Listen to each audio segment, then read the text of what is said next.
The last time I gave the sermon, I went through the first part of the birth of Jesus Christ and what God had to do to make sure all the prophecies were fulfilled in order for that to happen. So we know that he had to find two people that obeyed his laws, kept his commandments, and they did. But they also had to be of the lineage of David. That was Mary and Joseph.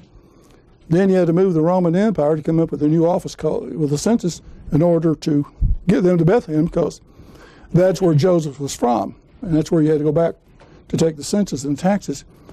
And so Joseph was from the city of David in Bethlehem, so that got that one taken care of. Then he had to announce the birth of the child. Who was going to do it? It wasn't Joseph, it wasn't Mary. He chose a bunch of Jewish people, the shepherds, to do that. And they were kind of distance from where Mary and Joseph were.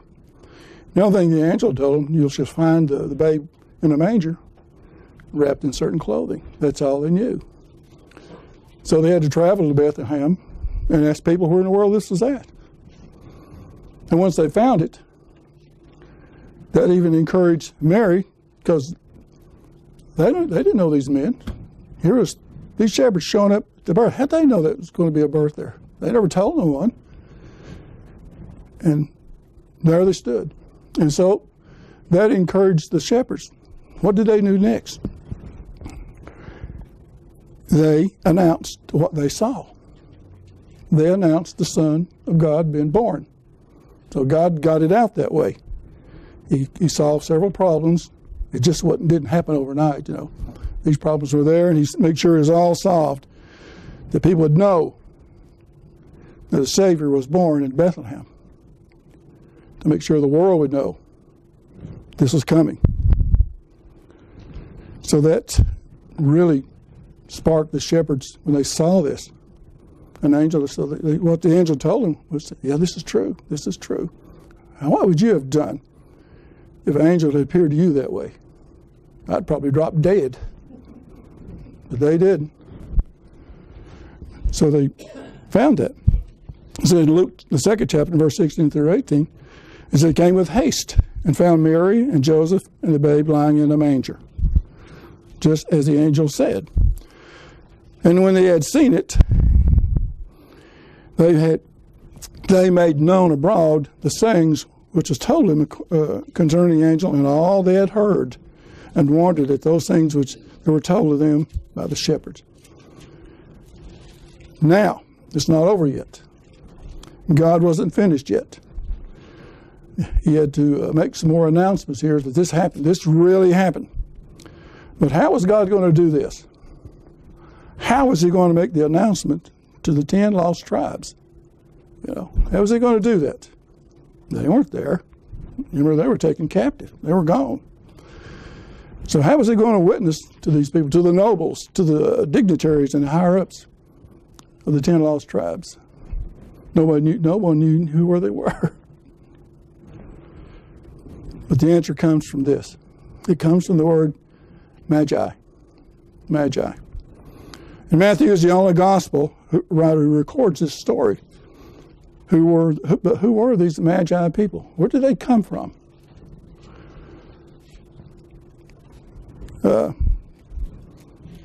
People back then, if you were a magi, for the most part, you were either a heathen or a worshiper of Zoroaster.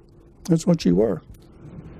Or maybe even the practice of black magic, if you were called a magi. Certainly God wouldn't use these people to announce this birth to Israel.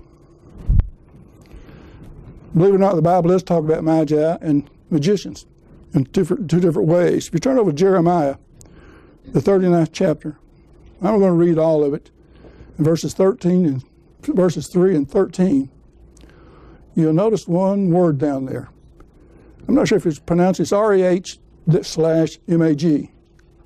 R-A-B rather, /M-A-G. If you look at it, it's in both verses there. They're in Babylon.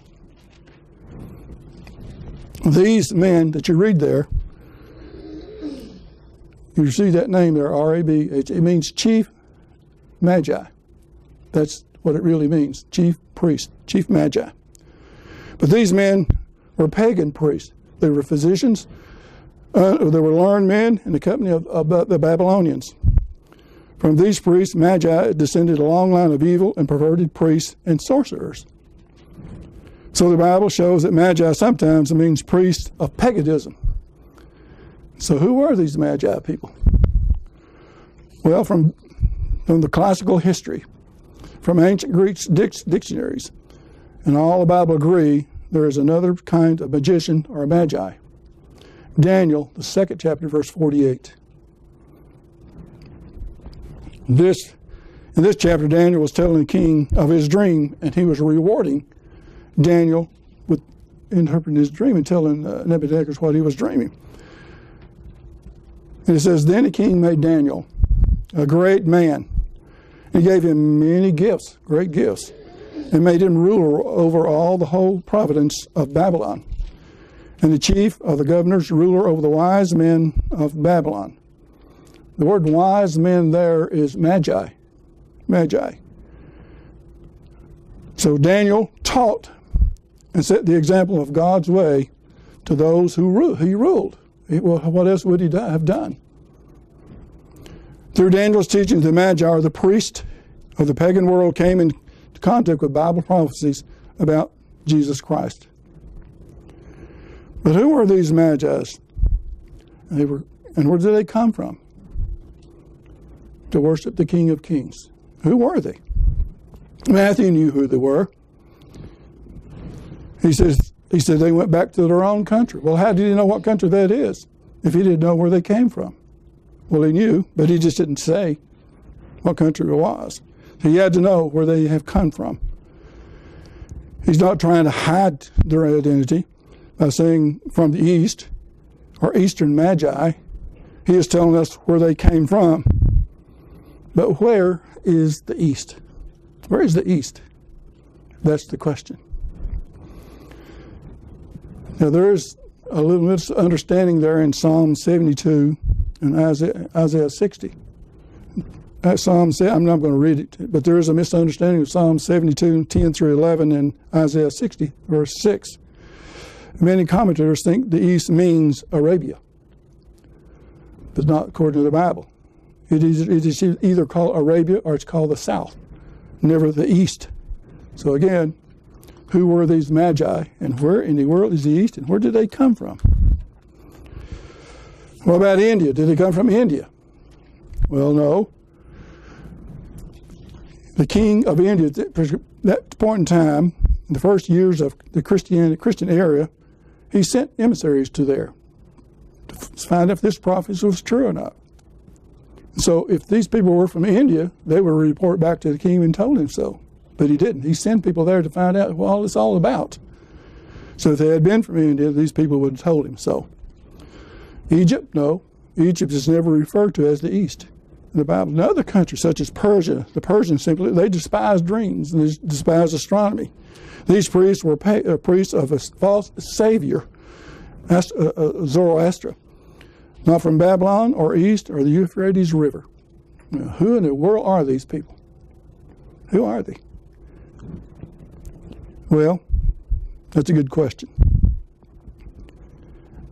One great empire east of the Euphrates, or the distance east from was the Parthians Empire. Now, I saw this on History Channel one time. They were talking about all these wars of fighting. They mentioned this name here, Parthians. I had no clue who they were. I didn't know who they were. But they rose to power around 260 BC. This is the very land in which the house of Israel was exiled. The Parthians. They were members of the 10 tribes of Israel. That's who the Parthians were. No one knows that.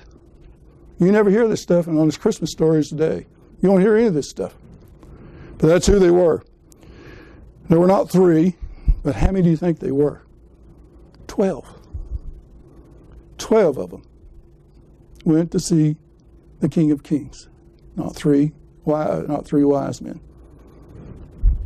Now, I forgot to write down where the authority I've got this from. I don't know why. I just slipped my mind to do that, to tell you where you can find this stuff at. But they said it was 12 that went to Bethlehem. The thing is, when you look at Christmas cards and these things, they show these wise men at a stable. Matthew, the 2nd chapter, says no, they were in a house.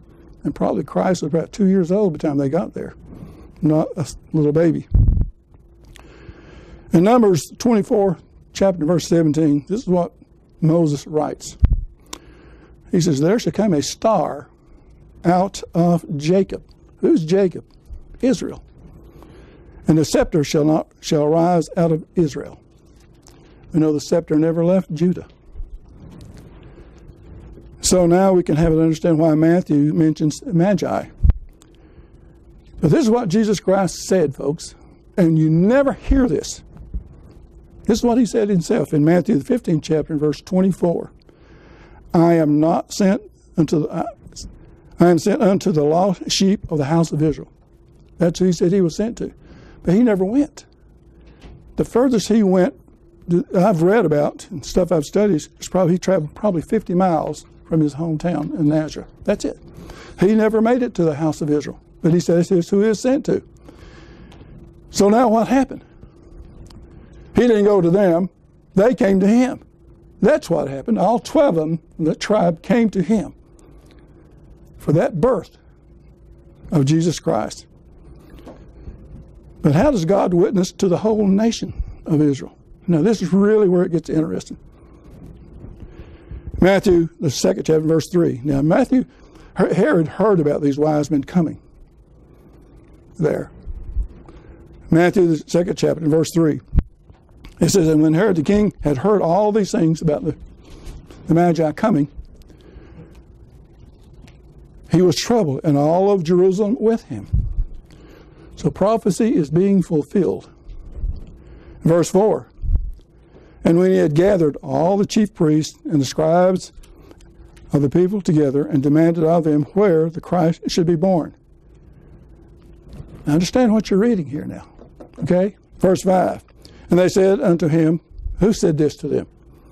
The religious people. The Sanhedrin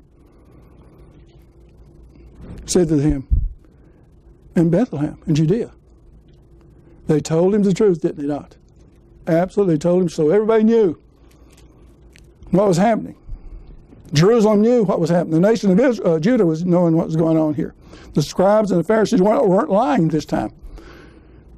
They were telling the truth. So the whole nation heard it. They knew about it. This greatest ruling body in Jerusalem, the Sanhedrin, pronounced with one voice that Jesus Christ is born in Bethlehem, the King of Kings. They knew the prophecies that dealt with Jesus Christ. They knew this, where he was going to be born at. So what happened, folks? What in the world happened?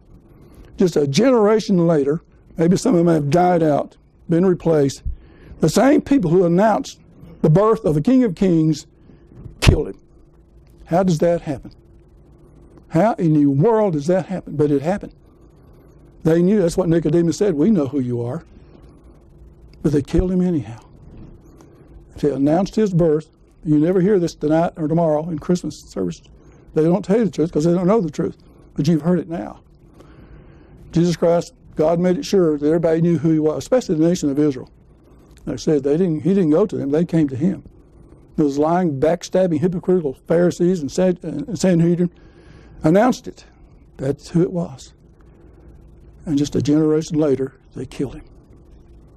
The Son of God. How do you explain something like that? I can't. So when we study the Bible, we see this dramatic opposition to what has been taught today. And they're just lying through their teeth to these people, and it just carries on through the children after one generation after the next. So today, those who are watching this, you've heard the truth. How Jesus Christ was born, how God pronounced that birth for the whole world to know all about it. You've now heard the truth about it.